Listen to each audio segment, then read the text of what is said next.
Panginoon, iligtas mo kami sa lindol. Sa ngalan ng Ama, ng Anak, at ng Espiritu Santo. Amen.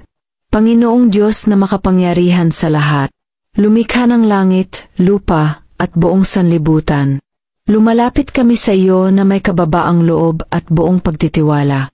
Sa gitna ng pagyanig ng lupa, sa takot at pangambang dulot ng lindol, ikaw po ang aming kanlungan at sandigan. Panginoon, iligtas mo po kami sa sakuna. Pangalagaan mo ang aming mga tahanan, pamilya, at tamayanan.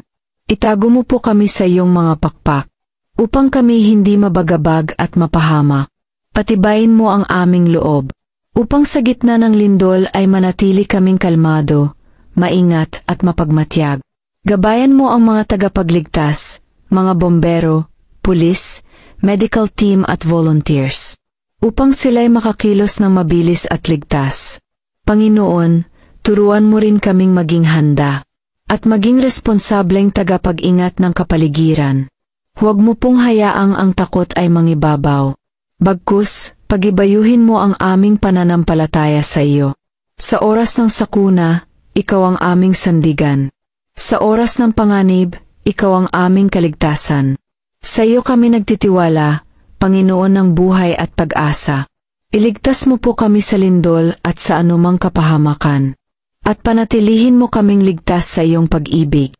Ito po ang aming panalangin, sa ngalan ni Jesus. Amen. Sa ngalan ng Ama, ng Anak, at ng Espiritu Santo. Amen.